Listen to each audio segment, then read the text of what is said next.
looking at the different geopolitics turmoil that we observe around the globe, I cannot help but think about the East African region, particularly the African Great Lakes, which has always been the center for the scramble for Africa. We learned that the King of the Belgians, King Leopold II, a cousin to Queen Victoria of England, had captured the Congo and controlled it way, way before Europeans decided to occupy the African continent. So whenever I look at the talks of anti-migration, polarized talk, which is in most cases funded, stirred up by the elite of the Western world,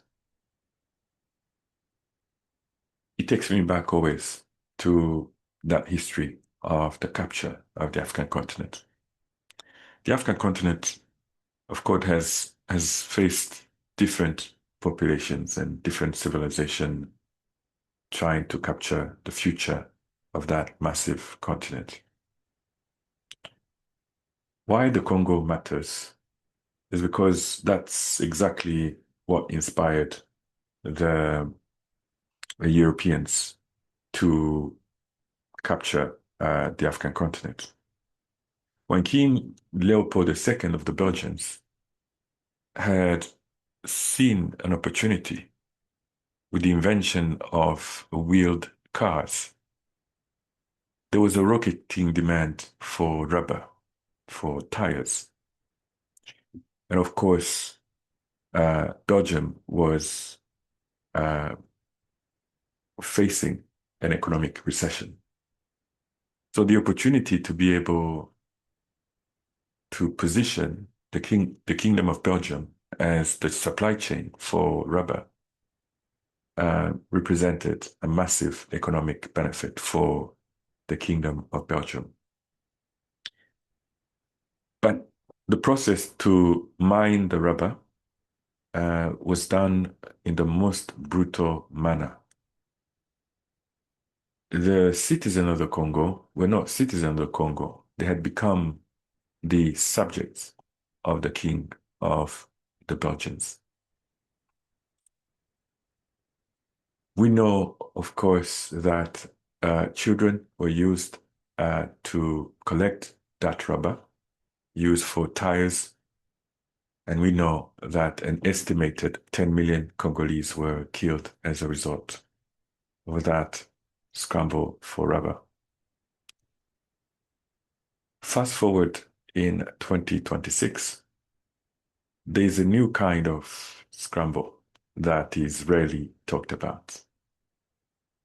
And those who seek to control the supply chain of this important critical mineral are indeed in the industrialized world, not the developing nations. Lithium is what comes in my mind thinking about the Congo, particularly the mine that was developed in Manono. Manono has uncovered one of the world's largest lithium mines and of the highest grade. But the Congo is not just rich in minerals, it is also rich in land, the fertility of the land that can produce enough food for the African continent.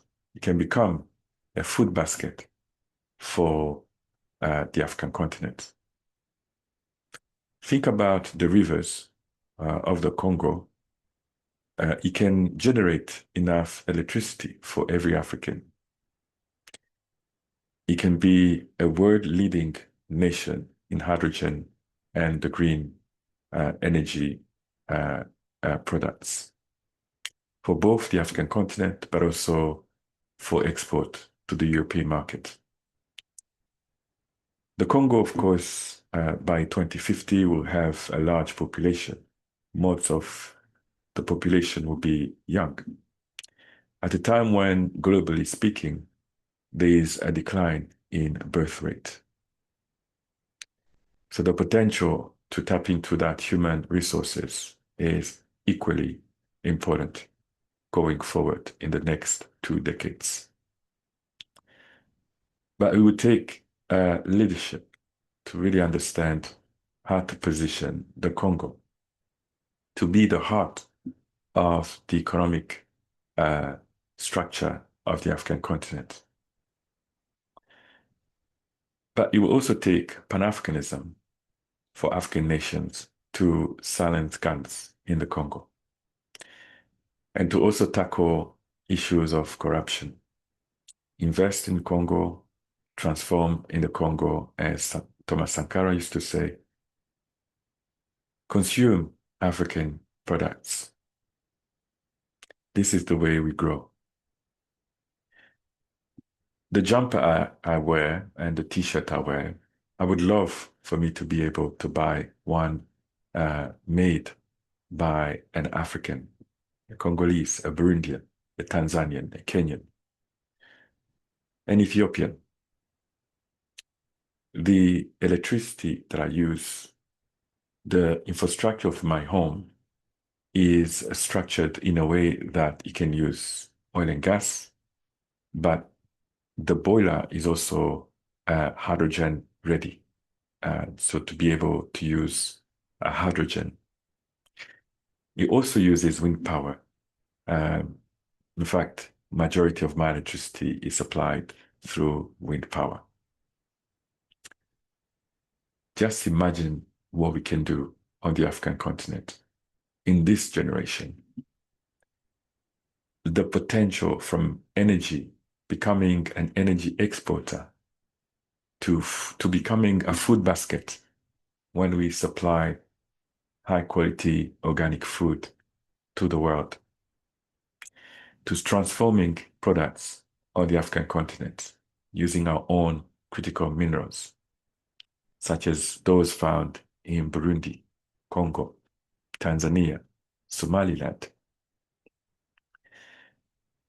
Imagine having a hybrid workforce that capture the young people who are very tech savvy. We start supporting cooperation from around the globe on a 24/7 basis. Imagine when electricity now becomes cheaper than water. That should be the key drivers for growth. Imagine when young people who were even born outside of the African continent start seeing the African continent as a paradise to move to. Just as the same way they think that New York, London, Paris, or Dubai are destinations where they can create a great future.